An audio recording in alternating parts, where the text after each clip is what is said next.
10 idées reçues sur les essais cliniques. Avec la professeure Tabassum Simon, en partenariat avec la Société française de pharmacologie et de thérapeutique.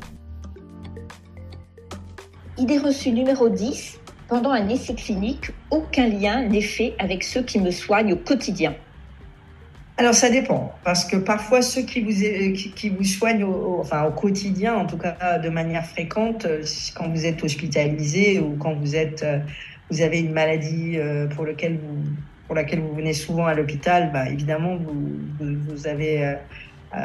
vous voyez beaucoup ceux qui vous soignent au quotidien. Mais il est vrai que dans certains cas, il y a des essais qui se font à l'hôpital et puis ensuite on rentre chez soi, et en ville, on a bien sûr les médecins qui nous soignent, les médecins traitants et éventuellement des spécialistes qu'on voit en ville. Là encore, les informations, quand vous sortez, par exemple, d'une hospitalisation et que vous participez à un essai clinique, dans le compte-rendu de l'hospitalisation, votre participation à l'essai clinique est indiquée pour que justement ça soit partagé avec les professionnels de santé qui vous prennent en charge en ville. Et ça, pour essayer d'améliorer les informations et la qualité globale de la fluidité des informations. Et donc, il arrive aussi parfois que ce soit les médecins traitants qui vous envoient à l'hôpital pour participer à un essai clinique, ou qui lui-même peut vous proposer de participer à un essai si l'essai se fait en ville, comme je l'ai déjà dit. Et puis parfois, certains essais se font à l'hôpital en lien avec votre médecin traitant qui continue de vous suivre et donner des informations. Bref, il y a toutes sortes d'essais cliniques et pour chacun, il y a des particularités dans le suivi et donc dans les liens.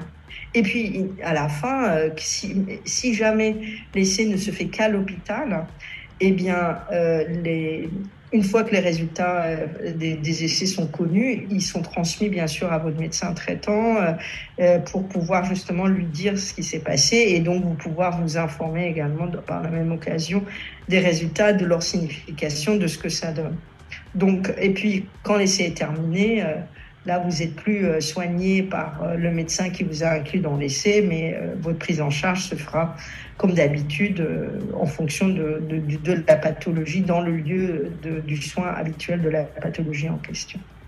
Et puis, il ne faut pas hésiter, quand vous êtes inclus dans un essai, justement de signaler tous les adresses, les noms, etc., des médecins à qui vous souhaitez que l'information soit donnée. Comme ça aide aussi les investigateurs de l'essai de savoir qui informer pour